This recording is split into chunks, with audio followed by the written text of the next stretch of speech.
हाय congratulations आप सभी लोगों को। निफ्टी ने कर दिया है 17,900 का भी लेवल ब्रेक। तो जैसा कि हमने डिस्कस करा था कल की हमारी पोस्ट मार्केट रिपोर्ट में और आज की प्री मार्केट रिपोर्ट में कि 17,800 का लेवल ब्रेक हो चुका है, जो था हमारा रेजिस्टेंस जोन का आखिरी पहलू।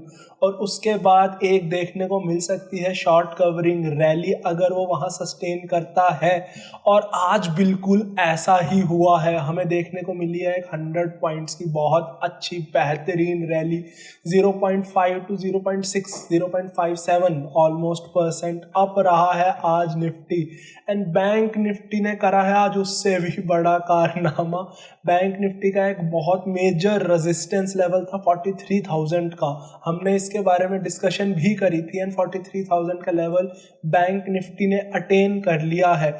इससे मुझे याद आती है हमारे पिछले हफ्ते की वीडियो जिसमें हमने डिस्कस करा था कि बहुत अनयूजुअल एक्टिविटीज़ हो रही थी उस टाइम पे बैंक निफ्टी में। एंड कुछ हमने पुट राइटिंग देखी थी 43,000 पे होती हुई, जो कि बहुत अनयूजुअल एक्टिविटी थी। जनरली उस टाइम पे इतना in the money put writing नहीं करी जाती है, एंड वो एक्टिविटी हो रही थी। एंड उस टाइम पे मैंने प्रिडिक्ट करा था कि जनरली जब भी ऐसा होता है तो एटलीस्ट 70% to 50% ऑफ द 50% से ज़्यादा टाइम्स वो ये लेवल अटेन कर लेते हैं। एंड एग्जैक्टली वैसा ही हुआ।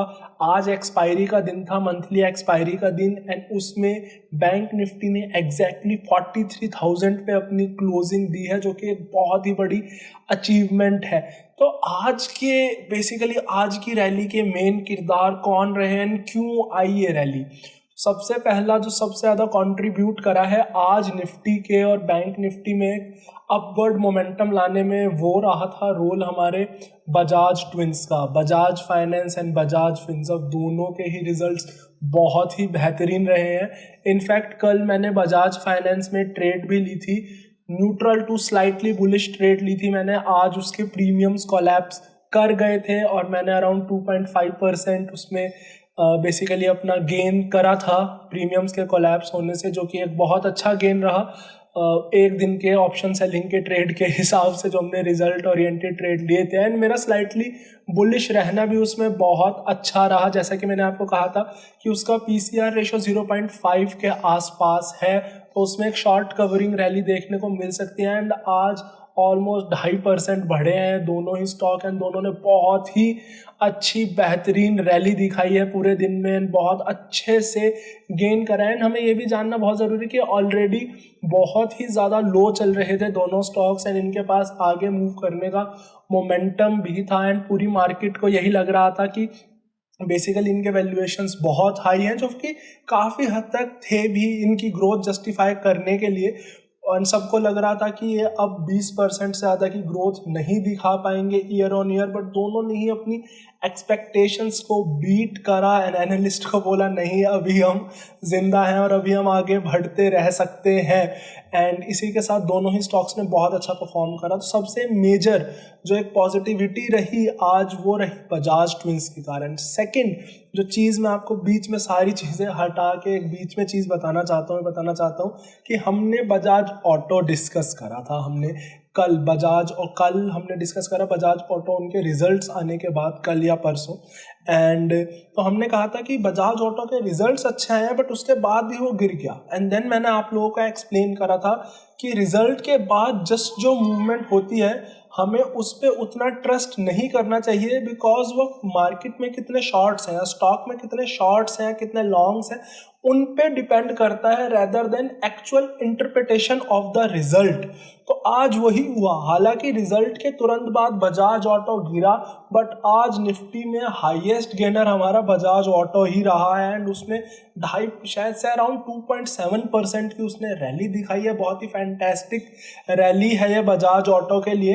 एंड तो मैं आपको बार बार ये कुछ बीच बीच में जो मैं आपको चीज़ें बताता हूँ, ये चीज़ें हैं जो हमें एक अच्छा ट्रेडर बनाती हैं, रेदर देन जस्ट कुछ न्यूज़ सुनी एंड उसके बाद हम आगे बढ़ गए एंड हमने कुछ सीखा नहीं उससे कि हम आगे अपनी ट्रेडिंग एक्सपीरियंस को कैसे बेटर कर सकते हैं। तो अब आगे क्या, सारे लोगों के मन में बहुत सवाल आ रहे हैं इस टाइम पे कि अब आगे क्या हो सकता है, निफ्टी में क्या हो सकता है, बैंक निफ्टी में क्या हो सकता है, एंड बेसिकली मार्केट इतना बढ़ ही क्यों रहा है। सो मेरी इसमें पिछले 6 महीनों से एक हाइपोथेसिस है जो कि अब मुझे सही लगती नज़र आ रही है। जैसे जैसे नया डाटा आ रहा है वो रियलाइज़ हो रही है धीरे धीरे। वो बेसिकली है, किसी एक तरफ यूएसए में इकोनॉमिक क्राइसिस आ रही है। तो पहले जब ये क्राइसिस आ रही थी उस टाइम पे जो यूएसए की यील्ड्स थी वो इंक्रीजिंग यील्ड्स थी। तो इन्वेस्टर्स ने अपना पैसा इक्विटीज से निकाला और सीधा वहाँ के बॉन्ड्स में डाल दिया क्योंकि वो बहुत अच्छी यील्ड दे रहे थे। अब क्या हो रहा है, अब वहाँ पे इकोनॉमिक क्राइसिस तो है ही, साथ में इकोनॉमी स्लो डाउन होने की बातें चल रही हैं, और उसके साथ अब क्योंकि इन्फ्लेशन आ रहा है नीचे, वो काइंड ऑफ एक स्टैगफ्लेशन की जगह पे आ रहे हैं जहाँ पे फर्दर इंटरेस्ट रेट इंक्रीज करने से बहुत ज़्यादा फ़ायदा उन्हें नहीं मिलने वाला है। तो वो interest rate kind of hold करने की सोच रहे हैं। तो वहाँ के अब बेसिकली बॉन्ड्स के रेट और ज़्यादा नहीं बढ़ेंगे और वहाँ की इकोनॉमी अब बहुत ज़्यादा अट्रैक्टिव लोगों को नहीं लग रही है। तो ना तो वहाँ के इन्वेस्टर बॉन्ड्स में पैसा लगा सकते हैं और ना ही उनके इन्वेस्टर्स अब इक्विटीज़ में पैसा लगा सकते हैं। तो बचती हैं इमर्जिंग मार्केट्स जो अब भी बहुत स्टेबली ग्रो कर रही हैं। इसमें सबसे पहले नाम आता था चाइना का एंड उसके बाद नाम आता था इंडिया का।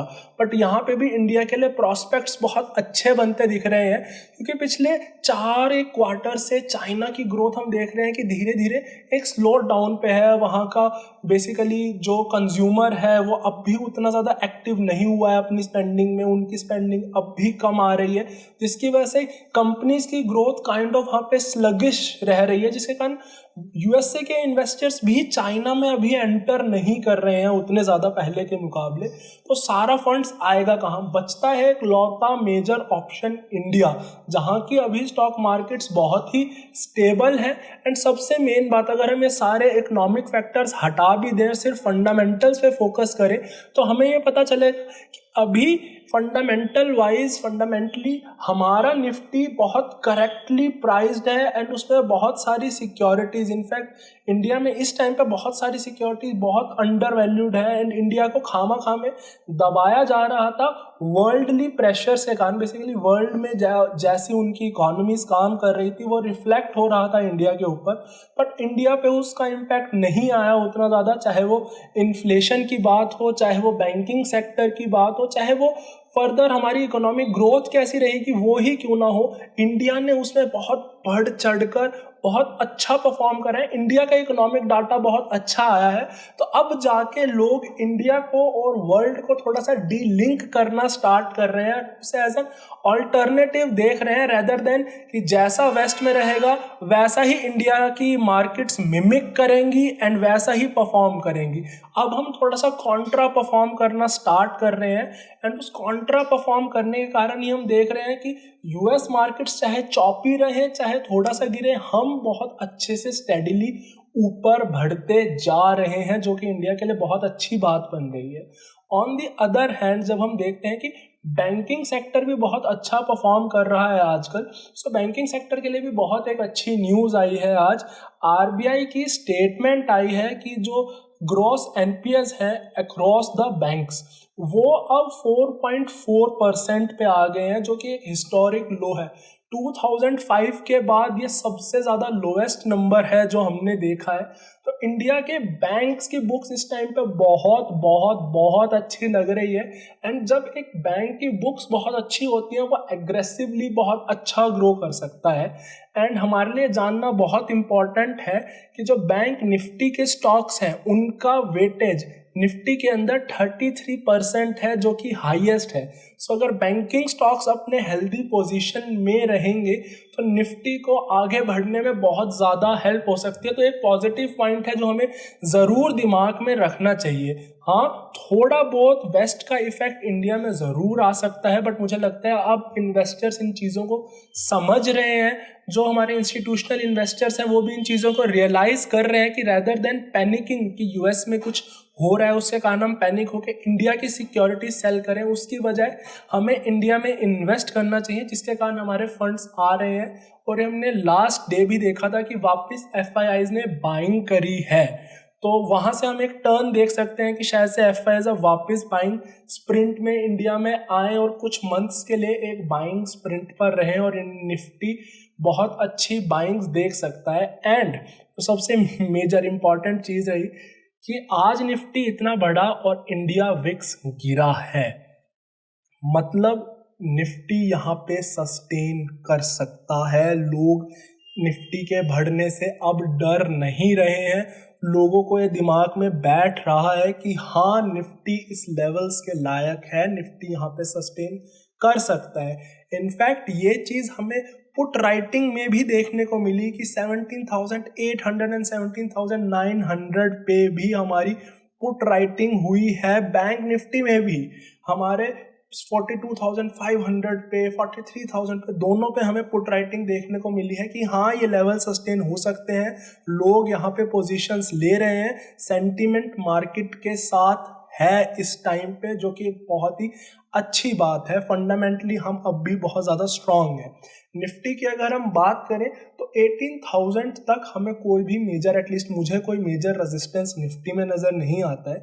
हाँ वो इतना बढ़ चुका है कि हो सकता है कुछ देर का साइडवेज मूवमेंट या फिर एक स्लाइटली नेगेटिव मूवमेंट में भी, and it's a may be, वो दिखाए, बट मुझे नहीं लगता है कोई बहुत मेजर डाउनफॉल इस टाइम निफ्टी के पास है। पीसीआर रेशो भी अभी तो हेल्दी लग रहा है, बहुत ज़्यादा नहीं बढ़ा है बुल्स के फेवर में, क्योंकि अगर बहुत ज़्यादा बढ़ जाता तो उसके बाद हम एक शार्प डाउन टर्न ज़रूर देख सकते हैं। जो एक लौता नेगेटिव है वो ये है कि पॉजिटिव और नेगेटिव का बेसिकली वो मिक्सचर है कि विक्स अब इतना गिर चुका है कि अगर बाय चांस कुछ भी ड्रामेटिक न्यूज़ आती है, चाहे वो अपसाइड की हो चाहे डाउन साइड की हो, तो निफ्टी एक ड्रामेटिक मूव दिखा सकता है, क्योंकि लोगों के पास क्वेश्चन नहीं है, ऑप्शन सेलर्स के पास लैंड करने का कहीं भी एंड अपनी पोजीशंस बचाने का। तो उन्हें हवड़ तमड़ में या तो अपनी पोजीशंस मैनेज करनी पड़ेंगी किसी तरीके से, जो भी ऑप्शन कम प्रीमियम्स के साथ बहुत ज़्यादा मुश्किल है ऐसा करना, या तो अपनी पोजीशंस एग्जिट करनी पड़ेंगी, जिसके कारण एक शॉर्ट कवरिंग रैली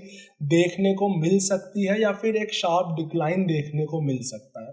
तो इंडिया के लिए अभी तो ये सिचुएशंस बहुत अच्छी लग रही हैं, बैंकिंग सेक्टर्स अच्छे लग रहे हैं। इनफैक्ट आईटी सेक्टर ने भी आज रिकवर करा है, आईटी सेक्टर वापस मोमेंटम में आ रहा है एंड आईटी सेक्टर और बैंक निफ्टी को देखते हुए लगता है एफआईआईज ने आज भी बाइंग करी है। ये जानना हमारे लिए बहुत ज़रूरी है कि IT sector and banking sector हमारे एफआईआईज का one of the favourite sectors रहे हैं।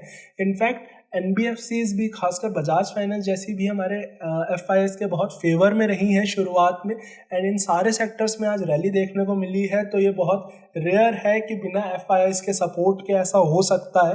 तो अभी तो डाटा मेरे पास नहीं है कि एफआईआईज ने बाइंग करी है या सेलिंग करी है, बट मेरे एक्सपेक्टेशन और मार्केट मूवमेंट के हिसाब से आज एफआईआईज ने बाइंग ही करी होगी। एंड जस्ट बहुत फैंटास्टिक दिन रहा है आज का, बहुत अच्छे एक्साइटिंग मूव्स देखने को मिले, बजाज फाइनेंस में प्रॉफिट भी कमाए, एंड कोटक की जो हमारी ट्रेड है जिसके बारे में मैंने आपको अक्सर बताया है वो भी अब अच्छी चल रही है। होप सबके दिन ऐसे ही अच्छे जाएं, सारे हम लोग मिल बांट के अच्छे से ट्रेड करें, and happy trading. Thank you for joining.